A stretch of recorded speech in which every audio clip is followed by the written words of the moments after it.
some here probably do use the divine office and will have come across already since yesterday the book of Esther. It's the old vigils in the monastic life, the night office, but quite a few lay people use it as well, and it is always rich, the office of readings, with a long scripture reading and then the reading from one of the fathers of the church. But right now we're starting to read Esther, and you may not be aware, but experts believe that there is a link between Esther and Fatima. Many experts have asked why this business of the 13th coming up all the time. Well, the only clue that we have in the whole of Scripture is Esther. It was the 13th, was it Nisan? Doesn't really matter, but it was the 13th of 1 month that the miracle of sparing, essentially, the people of Israel took place. It had been put in a jar, a pur, the actual date that they were going to be slaughtered, and this came up the 13th, and it's the Feast of Purim to this day. Now, this then would be a possible explanation for the fact that Our Lady was keen on dropping a hint. This night, 100 years after the miracle of Fatima, plus a few days, but the time that we're here together in October together as a group, is just a moment, providentially, to pause and look. Is there more to Fatima than meets the eye? By the way, a slight parenthesis, because when I was 15, I was still a Protestant, a Baptist, and I was reading Catholic things, although in the heart of Wales at the time, at my grandfather's place.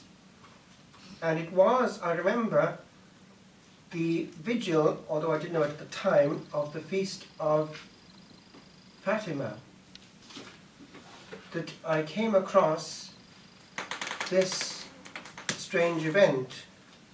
And I remember putting the book down and going into prayer mode, and actually it was the vigil of the Assumption, that's right, I remember now looking back, it was the 14th of August, must have been in midsummer. But I saw this miracle of Fatima and the whole teaching that went behind it, and I put the book down and went into prayer and said, if this is true, I can't remain where I am. There were dogmatic elements coming into these apparitions which were not just neutral, they were not just miracles of healing. There was a language being used by heaven which was fully Roman Catholic. Our Blessed Lady was part of the family, part of the scene, who wanted to be acknowledged as such. And then there were these things coming in as well, which were very uncomfortable to read. It may have escaped your notice, I don't know, but there's one key phrase which is actually dogmatic.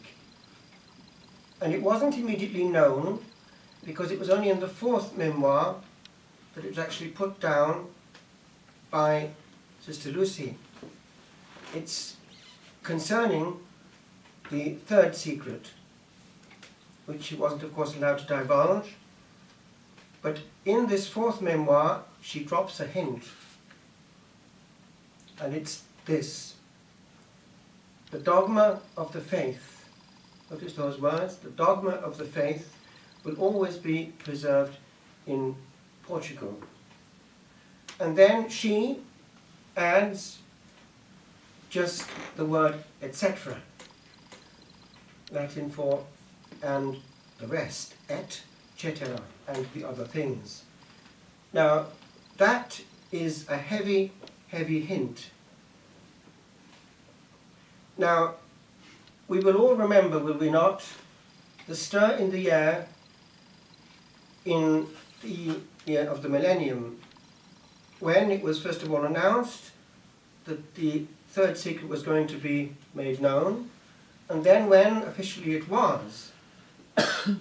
And then there was a whole load of analysis going on throughout the church, and even official commentaries being published. Initially by Cardinal Sodano, who would be, if you like, second after the Pope, and then by the congregation itself, CDF. Now, you remember, it was essentially, first of all, the first stir was when it was made known, before the whole thing was made known, that it concerned the assassination of the Pope. And then this text of the vision was made known. It was in a second time, not the same day. And then we had these commentaries coming, and the official line taken was, as you will remember, that it concerned John Paul II. Now, being all sons of the Church, we tended to take it as it was given to us. But believe you me, a lot was said underground. And then this led to a lot of heavy research being done. Initially underground, but then things popped up. A while back I had staying with me the youngest I'd encouraged to enter the monastery when I was novice master, Brother Adrian, who by now is ready for ordination, but a hiccup had come up because they wanted to close the monastery and go back to France, and he hadn't a word of French. He was from Albania, same as Brother Teresa. A good lad, Adrian. So there he was with me in the hermitage, wondering what best to do. But he was a personal friend of Antonio Socci. I don't know how on earth he got into that friendship, but he was always talking about Antonio Socci, his friend. Maybe because before entering he had his own little tiny painting and decorating thing, and he probably would have worked for him personally on his house. I think that's what it was. But the contact remained. Now, Antonio Socci, I just want to talk about for a few minutes this evening, and you'll see at the end why. He is a faithful son of the Church, a very well-known Italian, on side with regard to the Church, a good journalist, and he had his own television program as well, I think. Very well known, therefore, and a voice that had and has influence. Now, he started off doing research, because he's a good writer and a good scientific researcher, with the intention of completely blowing up the whole myth that anything was incomplete with regard to the Fatima revelations. In other words, it was there, it was finished, and that was it. Done and dusted. But because he was a good scientific researcher, he left no stone unturned. He, as a good scientist, I say, accidentally came across bits of evidence which was so alarming that he himself admits in public that he was obliged to surrender before the facts before him. As a result, he started to write and to make known what had come to the surface. As a true, loyal son of the Church. This was, of course, picked up because of his influence, and it led to a huge debacle in the whole of Italy, going into prime time viewing, with top notches getting involved, including none less than the successor of Cardinal Sodano,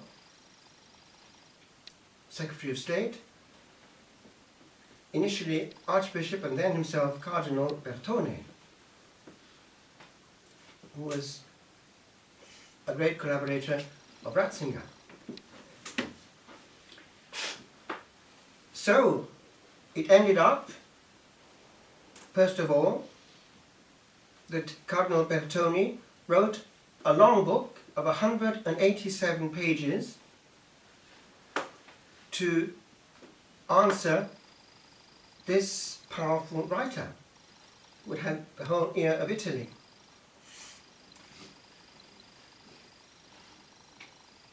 Then it went on, and with a certain dignity,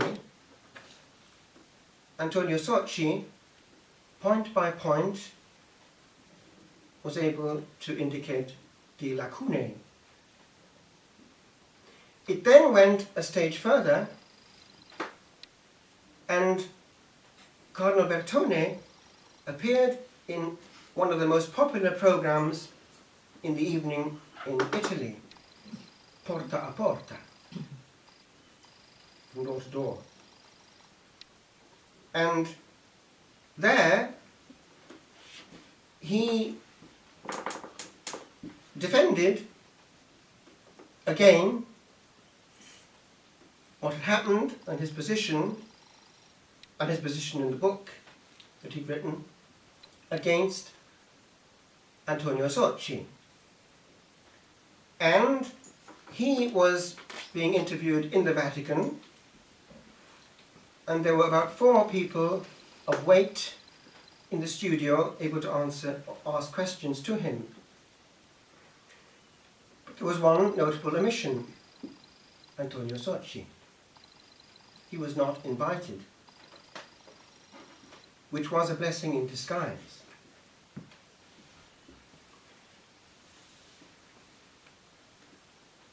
As a result of which, Antonio Socci again made use of what he had access to, a huge following on his website, to indicate that the problem had been deliberately avoided. I'll get to that in a minute. And by that very fact, that tacitly it was being agreed that what he had said was the truth. Be patient, I'll get to the point in a minute. It then went a stage further. In the Aula Magna of the Urbanianum, one of the major universities of Rome, I believe it's the one under Propaganda Fide, they gave the stage to Cardinal Bertone so that he could have a lecture, but he had insisted there would be no questions. And also on the program, on the television, he had insisted beforehand that there was to be no attack of his position. Antonio Socci, together with a collaborator of his, heard that there were going to be no questions in the lecture at the Aula Magna of the Urbanianum, and so decided that he would, with his friend, try and ask a question as he was going in, before he got to the stage and at the front door, at which, when it was discovered, when Cardinal Bertone saw that he was there, he quickly darted to a side door and got in by another way. And the police actually had to get involved, not because Antonio Socci was in any way a dangerous man, but because obviously they had been warned that there was to be no presence of that writer there. So he was escorted out of sight. Now, I'll try and sum up basically what Antonio Socci had discovered and what was never answered. If this is of interest to you, because it's only a historic talk I'm giving, no answers given, just an invitation to be aware that much research has gone on, scientific research, you can actually obtain the knowledge of the facts of the historic state of affairs, the question I mean, by, in one instance I would say, the best, succinct compte rendu of the whole thing by a very good lecturer who is a son of the church and faithful to the church, and indicates at every point that that is the case, and is in no way attacking. He's just making historic research. It's a very good lecture and easy to listen to. He speaks well, calmly, point by point, and gives the facts objectively as they are, because he's a man of learning. He also speaks fluent Italian. It's Chris Ferrara, a natural American, which is therefore a great advantage for us. And he has made known his research, making use of Antonio Socci, but of others too, and he has given, amongst other things, one very good encompassing lecture on the whole question, which you can see on YouTube. It's about an hour long, if not slightly more, but it doesn't seem an hour because he's interesting and speaks well and calmly and with no aggression or attack, and actually explains why and how things got to that, defending, if you like, the Vatican. It's the lecture which you will find under the title of The Third Secret,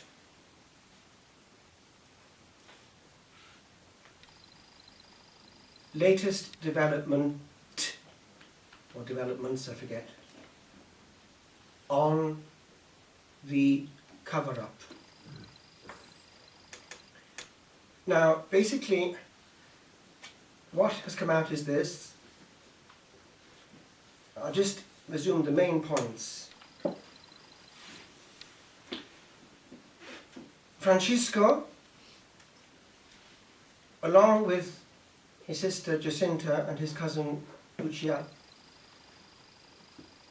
saw in this third part something. But it was only given to Lucia and to Jacinta to hear words, and they were to tell no one, but they could tell Francisco. But it was secret. In 1944, with the other two already dead, Lucia was the only head in the universe who knew what had been said. And she was seriously ill, of the same disease that had taken off Jacinta. And the bishop thought that she would probably die, or at least there was a strong risk. And at that point, saw the danger that the secret would die with her. He did not want to know the secret. He was not asking that it should be revealed. But for the sake of the church, he wanted that his own authority be brought into play to safeguard the secret from not being somehow kept in circulation for a future date, which would have been obverted by a death, because it was only in her head. And so initially he invited her to write it down and put it in a sealed envelope. At that point, Sister Lucia was very perturbed, because she had had this direct command from Our Blessed Lady not to tell anyone.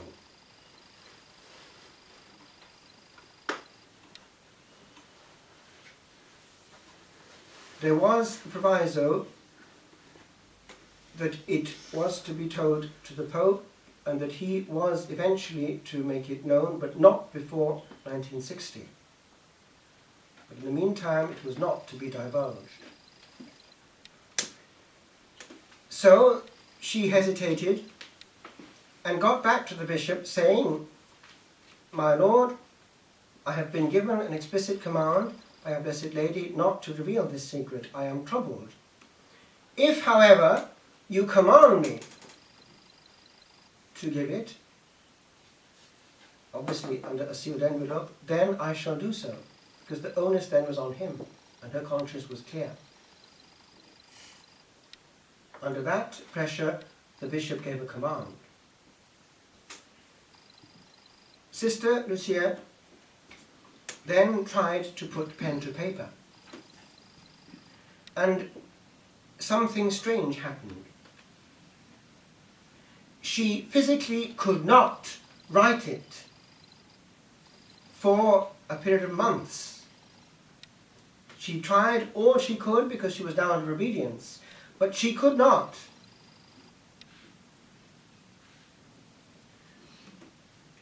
And then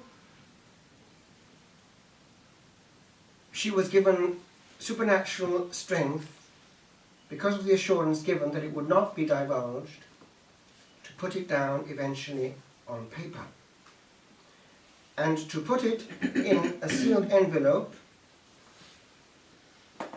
with that explicit instruction from the Blessed Virgin that it was not to be opened before 1960. Now, she had already put in writing the first two secrets without any difficulty, even though they were quite horrific. And she was also able to write down the account of the vision, this that we now know about, which was interpreted as applying to John Paul II. But there's a question mark over that. But this part, the words, was problematic for her. However, it was eventually put down by her, and this is the point. It was put in a second envelope. Remember that bit. Now, eventually, the then Cardinal Pacelli, who was Secretary of State to Pius XI and had been nuncio in Munich, knew things. He was close to the Pope, and he was interested in what was going on in Fatima, and he made a speech which was quite frightening, indicating the danger that there was for the faith of the Church. It was almost apocalyptic in tone and divinely inspired.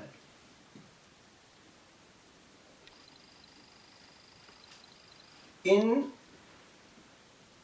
1955, by then Pope himself, Pius XII, he sent a reliable priest, a Jesuit, Father Schwegel, to interview Lucia personally in her convent.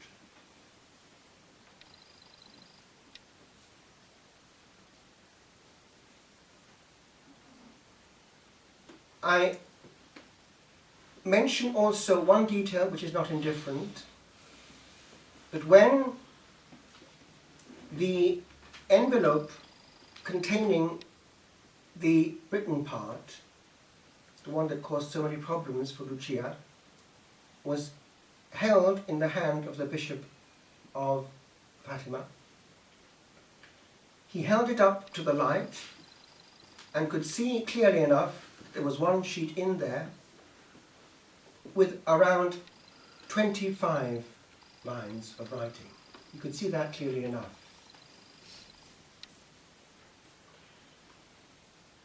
Now, when Father Schwegel interviewed Lucia, he was able to get out of her enough clues to be lucid without himself betraying anything which should not be betrayed. He reported back to his superior, Pius XII, that the secret, the third secret, was in two parts. One concerned the Pope, and the other, and he went round it in this way. Although, of course, I cannot in any way indicate its content, logically he could not, he was able to say with clarity that it was to do with what she had written down herself and which people had been able to read, the etc. of that first sentence. In Portugal, the dogma of the faith will always be preserved. But the etc. which follows that was picked up, and without being able to reveal anything logically, he was able to indicate it had to do with the faith of the Church. So this then got back to Pius XII. And also 2 envelopes had already reached the Vatican.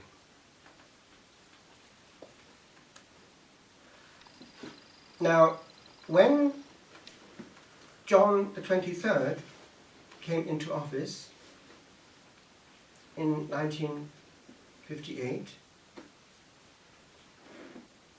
the first thing he did, we now know, when he got to the private bureau of the Holy Father, was to ask or to rummage for the secret of Fatima.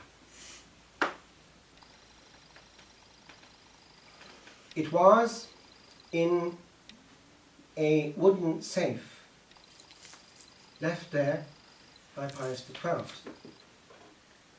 We know that is the case because Paris Match, famous French revue, had done an article on the papal apartments in 1957. And the photographer, who had permission to take these intimate pictures of the inside of the Vatican, including the papal apartments, had the ear of actually one of the most important nuns of history, the personal housekeeper, but far more secretary actually, of Pius XII, because they'd been together in Munich when he was nuncio.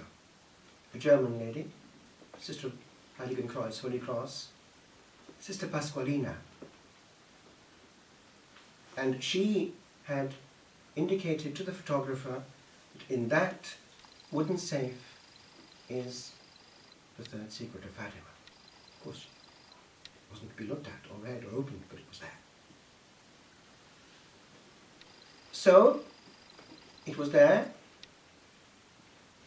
and in 1958, Blessed John, no, by now Saint John the 23rd opened it, and of course it was to be made public in 1960. His reaction was unexpected. Remember now, he had set in motion already the Second Vatican Council by this stage. 1959, it was already in motion, and he could see how a declaration of this sort, and he actually said so, would be quite sensational and troubling. He also actually questioned its authenticity, but that's another story. And so it remained. And in 1960, a declaration was made in February by the Vatican to a press conference that it probably would never be made public.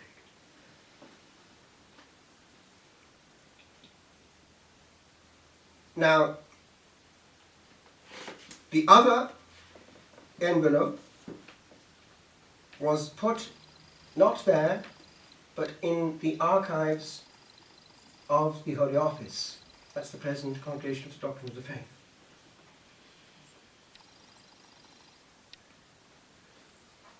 When, in 1963,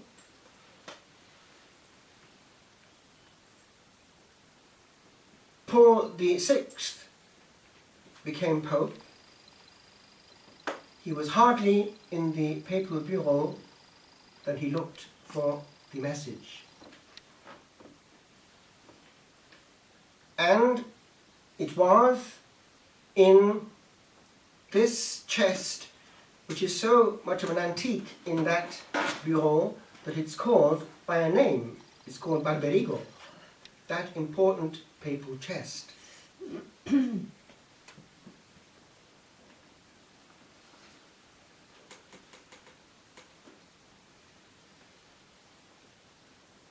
Then, John Paul II, after the short pontificate of John Paul I,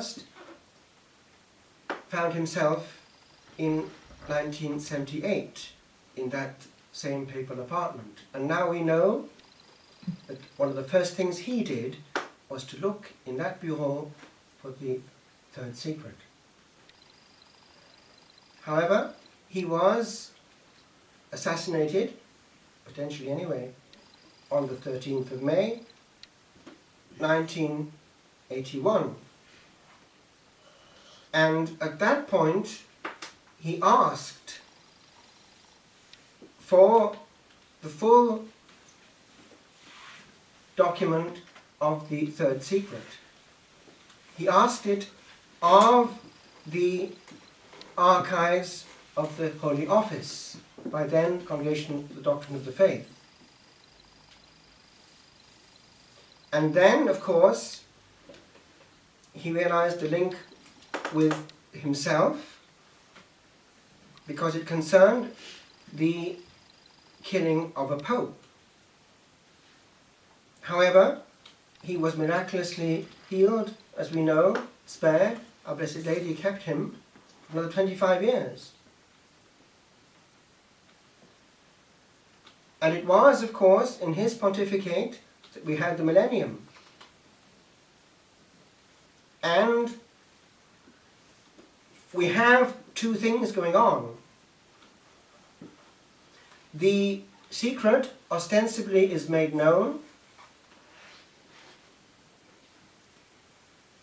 but we only have a picture. Now, Antonio Socci goes into one very important detail. It's an extra bit of evidence given by Archbishop Capovilla, who was close to earlier popes and knew the papal apartment and knew exactly where the written part, the one that was one sheet and about 25 lines long, was. It was in Barberigo, this antique in the papal apartment.